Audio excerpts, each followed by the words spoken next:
"Game on, Victor," she whispered into the darkness. "You taught me something valuable: never trust anyone completely.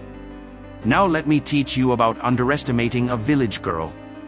But even as she began plotting her defense, doubt gnawed at her. Would the truth matter in a world where perception often counted more than reality? And if she did clear her name, could trust, once broken, ever be truly restored? The newspapers were merciless. "The Village Thief: How an Orphan Girl Betrayed Her Benefactors," screamed one headline. "From Rags to Riches to Handcuffs, the Chioma Adana story," declared another. Each article seemed to take personal delight in detailing her fall from grace, painting her as an ungrateful opportunist who had betrayed the woman who gave her everything. Mrs. Adebayo's silence cut deeper than any newspaper headline. Every time Chioma tried to call, she was told Mrs. Adebayo was unavailable. The woman who had been like a second mother to her, who had believed in her when no one else did, now wouldn't even hear her side of the story. The betrayal felt like a physical wound that refused to heal. James visited during the first month, but his visits were strained, filled with awkward silences and unspoken accusations. He said he believed in her innocence, but his eyes told a different story. The last time he came, he couldn't even look at her. "My family thinks it's better if I take some distance," he said, "just until this is all sorted out." "Distance?" Chioma had repeated, her voice hollow. "Is that what we're calling cowardice these days?" He had left without responding, and that was the last she saw of him. Later, she heard through the prison grapevine that he had been spotted at Lagos social events with the daughter of a shipping magnate. The gossip magazines called them Lagos's newest power couple. But while others abandoned her, one person remained steadfast. She made the long journey from the village once every month, despite her aging bones, bringing small containers of Chioma's favorite egusi soup that she had somehow convinced the guards to allow. During one particularly difficult visit, Chioma learned that Mama Grace had sold her last plot of land, her entire life savings, to hire a competent lawyer for her. "Mama, why?" Chioma had cried, her hands trembling against the visiting room table. "That land was your security, your future." Mama Grace reached across and took Chioma's hands in her own, her palm rough from years of manual labor but warm with maternal love. "You are my future, my daughter. What good is a piece of land if my heart is buried in a prison cell?" Then she said the words that would change everything. "Listen to me, Chioma. Money and success are like clouds. They come and go. But a pure heart is like the sun, even when hidden, it's still there. Your father named you Good God for a reason. God is not finished with your story yet." That night, alone in her cell, Chioma lay awake listening to the prison sounds. The occasional shout, the distant slamming of doors, the muffled sobs of new inmates. But for the first time since her arrest, she felt something other than despair. Mama Grace's words had awakened something in her, a fierce determination that had laid dormant under layers of shock and betrayal. The next morning, she asked for paper and a pen. When the guards brought them, she began to write, documenting everything she could remember about the company's transactions over the past year. Every meeting, every signature, every unusual request. Her cellmates watched with curiosity as she filled page after page, sometimes working late into the night by the dim prison lights. "What are you doing?" one of them finally asked. Chioma looked up from her notes, a glint of steel in her eyes. "I'm done being the victim in someone else's story. It's time to write my own ending." She started requesting financial newspapers, studying them meticulously for any mention of Adebayo Industries' dealings. She began asking her lawyer targeted questions about specific transactions, directing him to look into particular dates and documents. The confused resignation in her eyes was replaced by a calculated focus that made even the guards take notice. The other inmates began to see a change in her too. The defeated woman who had entered their midst was transforming into someone else, someone who radiated quiet strength. She started teaching basic business skills to interested inmates during yard time, showing them how they could start small enterprises once they were released.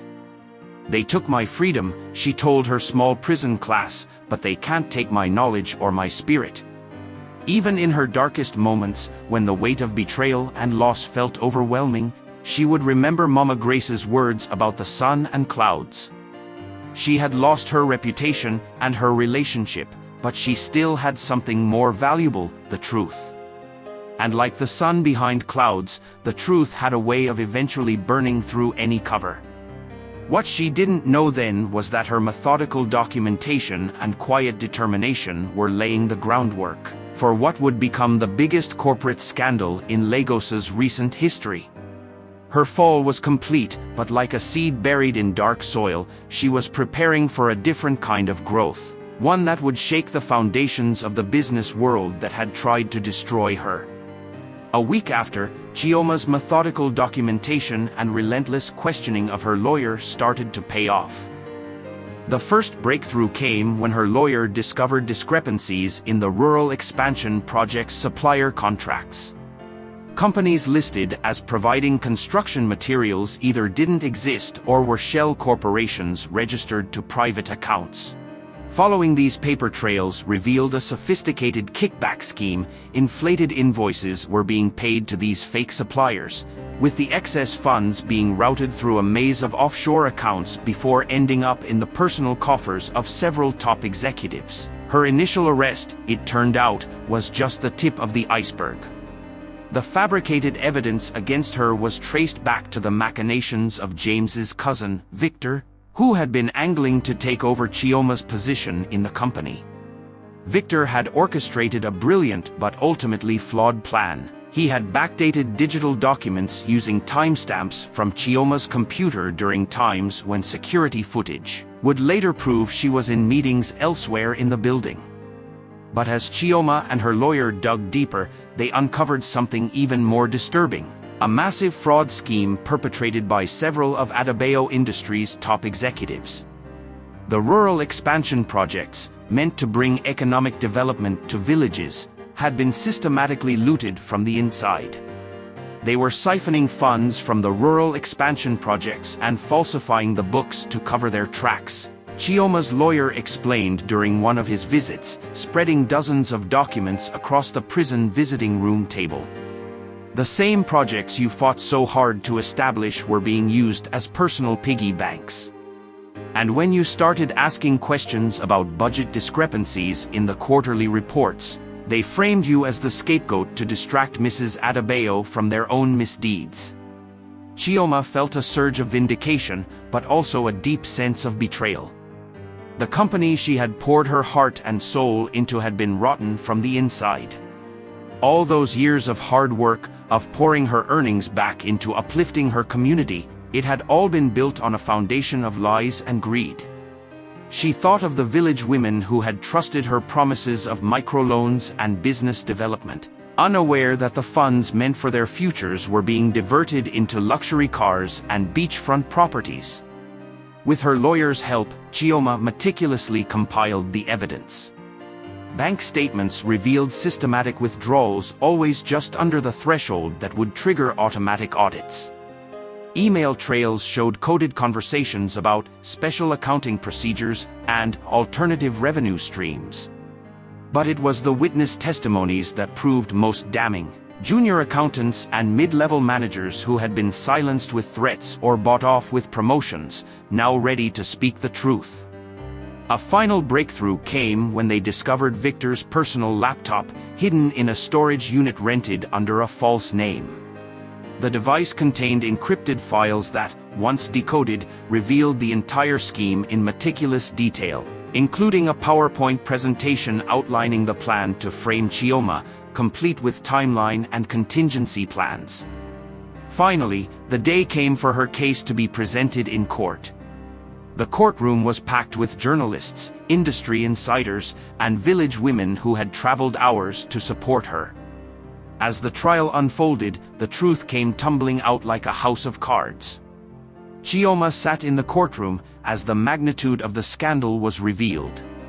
The prosecution presented evidence of over 500 million Nigerian nairas in misappropriated funds, fake contracts with inflated costs totaling 1.2 billion Nigerian nairas, and a complex web of money laundering that stretched across 3 continents. Victor and several other executives were arrested right there in the courtroom on charges of fraud, embezzlement, and money laundering. When the judge finally declared Chioma innocent of all charges, the relief she felt was quickly tempered by the realization of the damage that had been done. The company's reputation lay in tatters.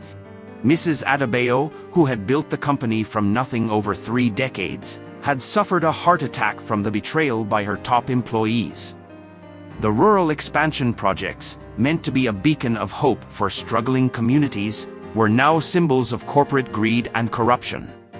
But the greatest blow came when Chioma learned that James had become engaged to the daughter of the prominent shipping magnate during the time she was imprisoned. The betrayal stung like a fresh wound, and Chioma found herself questioning everything she had believed about their relationship. As she walked out of the courthouse, the cameras and reporters descending upon her, Chioma felt numb. She had been vindicated, but at what cost? The future she had envisioned, building a life with James, continuing her work at Adebayo Industries, and expanding her efforts to uplift her community, now lay in ruins around her. Clearing her name was just the beginning. The harder task would be rebuilding trust and finding a way to fulfill those broken promises. She wondered if she had the strength to pick up the pieces and start again. The hard-won confidence that had sustained her in prison now seemed like a distant memory, replaced by a deep sense of uncertainty about the path ahead. But as she made her way through the throngs of onlookers, one face stood out from the crowd: Mama Grace, her weathered features alight with a mixture of pride and relief. Chioma felt a lump rise in her throat as the old woman rushed forward to embrace her, murmuring words of comfort and encouragement. At that moment, Chioma knew that she could not give up. Mama Grace had sacrificed everything to ensure her freedom, and the countless women and children whose lives she had touched were counting on her. She had come too far to let the darkness of betrayal and deception extinguish the light she had worked so hard to kindle. With a renewed sense of purpose, Chioma squared her shoulders and faced the cameras, her voice steady as she declared her intention to resign from Adebayo Industries. It was time, she said, to build something new, something that would truly honor the values she had fought for all along.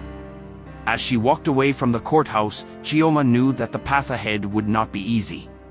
But with Mama Grace's unwavering support and the lessons she had learned in the crucible of her trial, she was ready to forge a new future, one where true success was measured not by the size of one's bank account, but by the lasting impact on the lives of those around her. After some days, she made the difficult decision to return back to her village. She had spent years running from her past, believing success meant leaving everything behind. Now, she understood that true transformation began where her journey first started.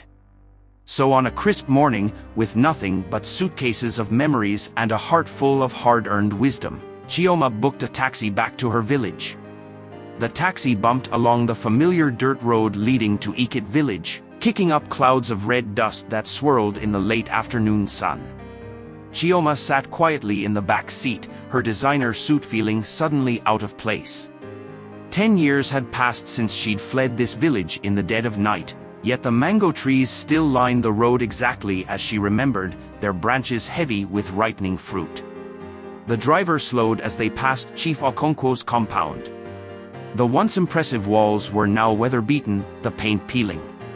A group of young men lounged by the gate, their eyes following the taxi with predatory interest. They didn't recognize her through the car's windows, how could they? The skinny little groundnut seller they remembered had been replaced by a woman whose appearance spoke of city sophistication. "Stop here," Chioma instructed the driver as they reached the village square. The old Irako tree still dominated the center, its massive branches casting long shadows across the dusty ground.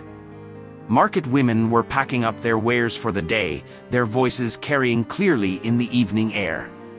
As Chioma stepped out of the taxi, conversation stuttered to a halt. Recognition dawned slowly on faces, first confusion, then disbelief, finally a ripple of whispers spreading through the crowd. "Is that not Chioma? Mama Grace's girl?" She walked purposefully toward her old home, conscious of every eye following her progress. The mud house where she and Mama Grace had lived looked smaller than she remembered, its walls cracked in new places. But the old woman sitting on a wooden stool outside was unchanged, her face weathered but serene as she sorted beans in a tray. "Mama," Chioma called softly. Mama Grace looked up, her hands freezing mid-motion. For a long moment, they stared at each other. Then the old woman stood, beans scattering forgotten at her feet, and opened her arms. "My daughter has come home." That night, as word spread of Chioma's return, visitors streamed to their compound. Women brought small gifts of food, gari, yams, fresh fish wrapped in banana leaves. Men came to pay their respects, some awkwardly trying to hide their surprise at her transformation. Children peeked around doorways, whispering about her shiny shoes and the way she spoke like a foreign person. But it was the young girls who interested Chioma most. In their eyes, she saw the same hunger for education, for opportunity, for a chance at something better. The next morning, Chioma went to see the village head, carrying a detailed business proposal. Her plan was ambitious, a school specifically designed for orphan girls, combining traditional education with practical business skills.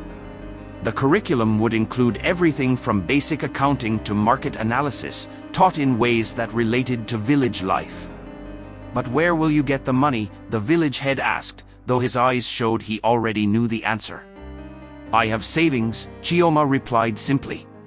She didn't mention the severance package from Adebayo Industries, or the investments she'd carefully cultivated during her time in Lagos.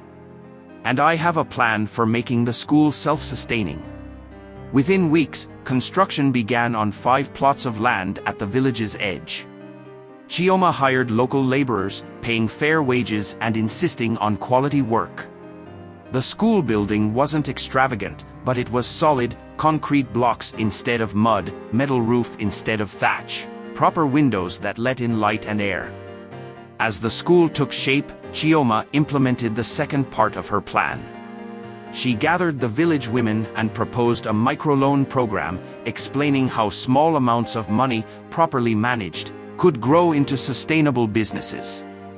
"But we are just market women," one elderly trader protested. "We don't know about business like city people." Chioma smiled. "Mama, when you buy peppers in bulk from the wholesale market, store them properly to prevent spoilage, and sell them for a profit. That's business. When you give your customers credit because you know their character and when they get paid, that's risk assessment. You already know business. I'm just going to help you do it better."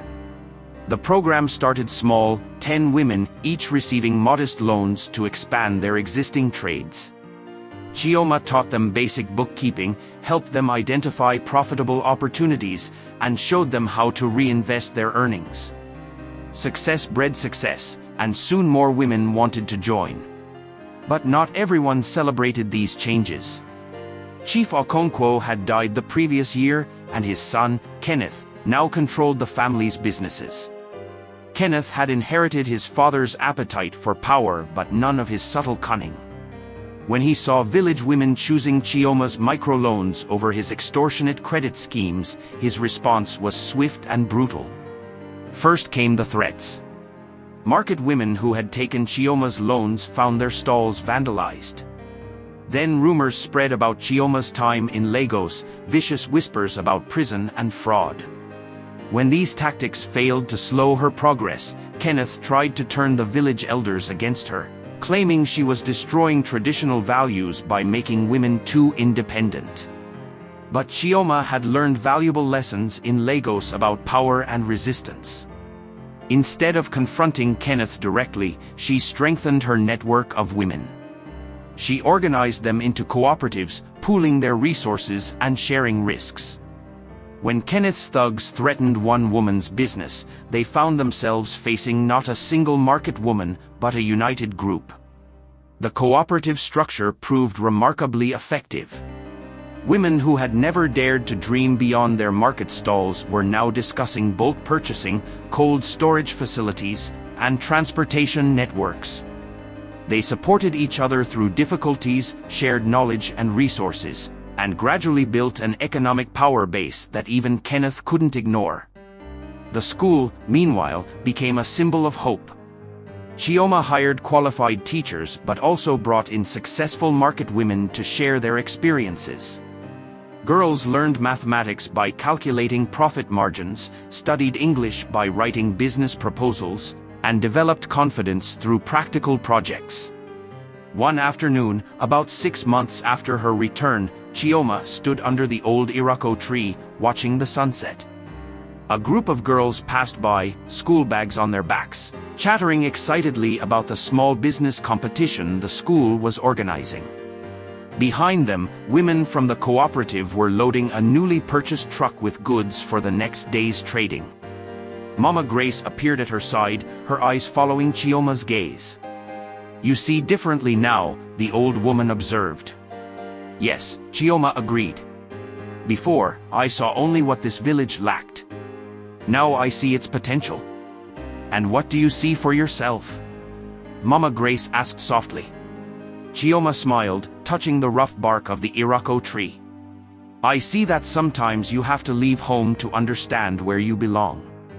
As darkness settled over the village, lights began to flicker on in homes and shops, more lights than there had been before, powered by the solar panels the cooperative had installed. Each light represented a small victory, a step toward transformation. The dusty roads might look the same, but the people walking them were changing, one small loan, one business lesson, one educated girl at a time. The next morning, as Chioma walked to the school, she passed Kenneth Okonkwo's compound. He stood at his gate, watching her with barely concealed hostility. But Chioma noticed something else in his expression: uncertainty. The power dynamics in the village were shifting, and for once, he wasn't controlling the change. She nodded politely and continued on her way, her mind already on the day's lessons. There would be more challenges, more resistance, more battles to fight. But this time, she wasn't fighting alone. Behind her walked a growing army of women and girls, each carrying their own dreams, each learning to write their own stories of transformation. The village was changing, not through grand gestures or sudden upheavals, but through the quiet revolution of education, cooperation, and economic empowerment.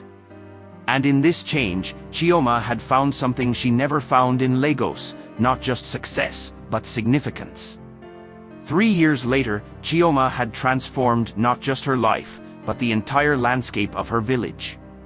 Her initial small projects had blossomed into a network of sustainable businesses that spread across 17 villages.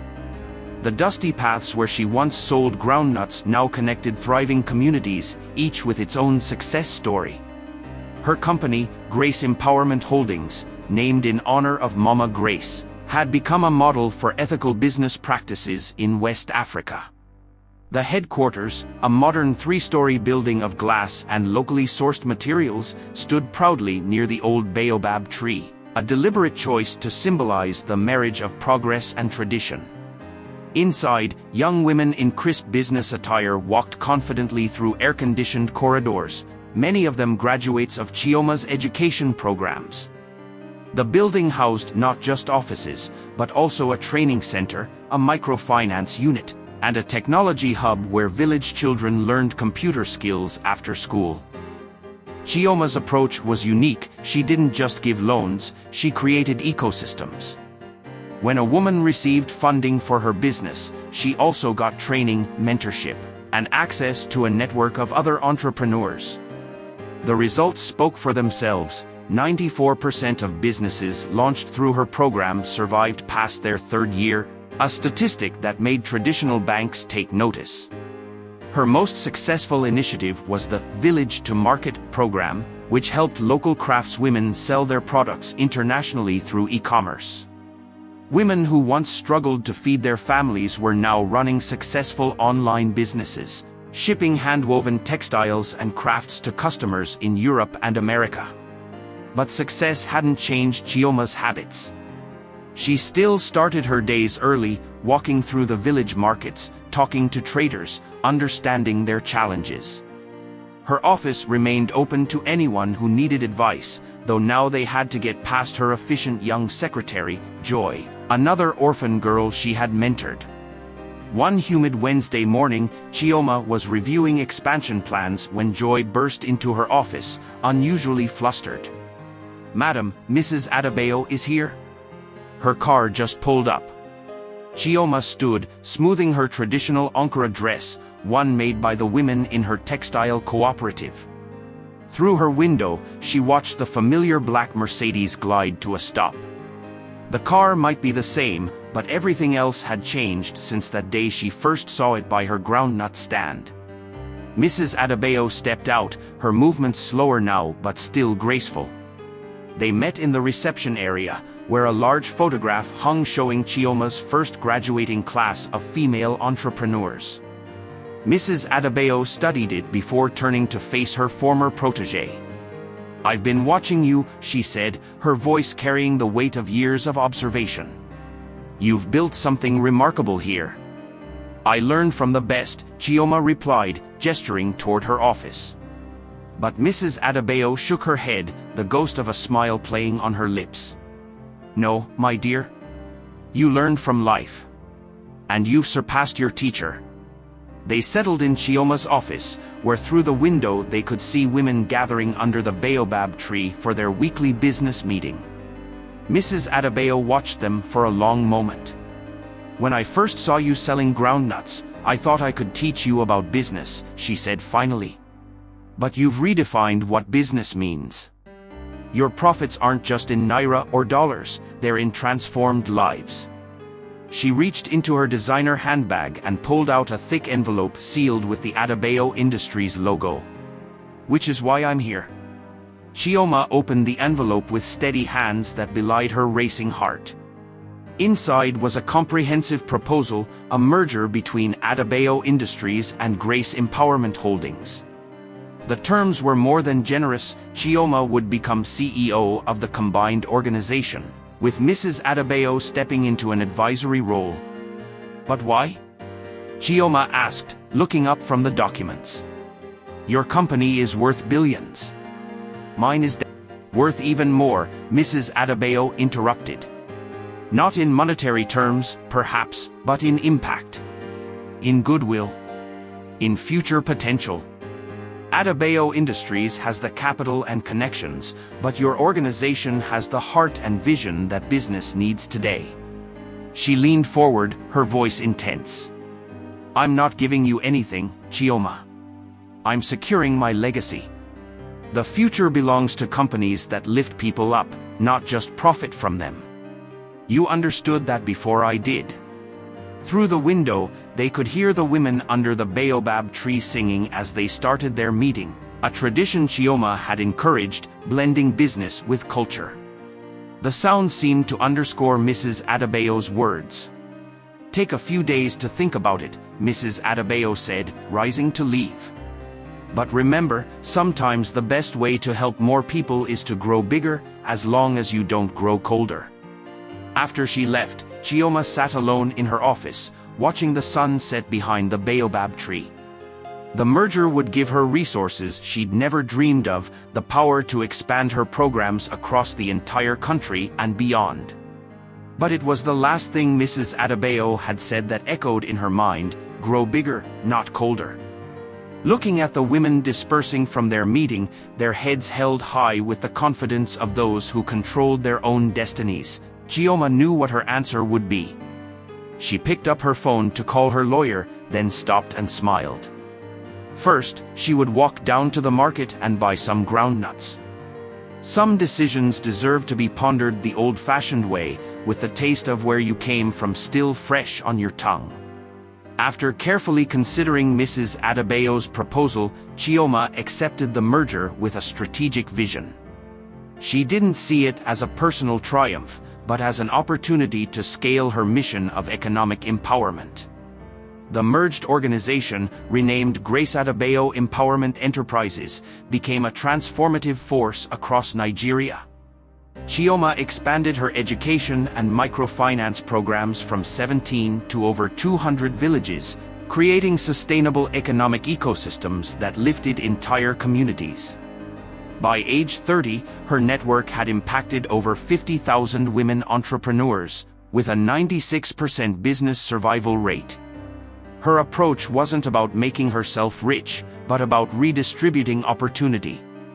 Each successful business became a catalyst for broader community development. Financial success followed naturally.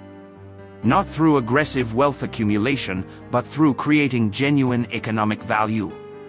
By her 35th birthday, Forbes listed her as one of Africa's most influential business leaders. But Chioma measured her wealth differently, in the number of lives transformed, in the girls educated, in the economic barriers dismantled. That 15-year-old groundnut seller had indeed become extraordinary, not by becoming a billionaire, but by creating billions in opportunity for others. And sitting under the same Iroko tree where her journey began, Chioma smiled, knowing she had done exactly what she always believed was possible. If you enjoyed this series of stories and would like to see our next story titled, "She Went to Visit Her Boyfriend and Came Back Home in a Casket," please comment "Next Story Please," or drop an heart emoji in the comment section. Also, don't forget to like, share, subscribe and turn on post notification. Thanks for watching.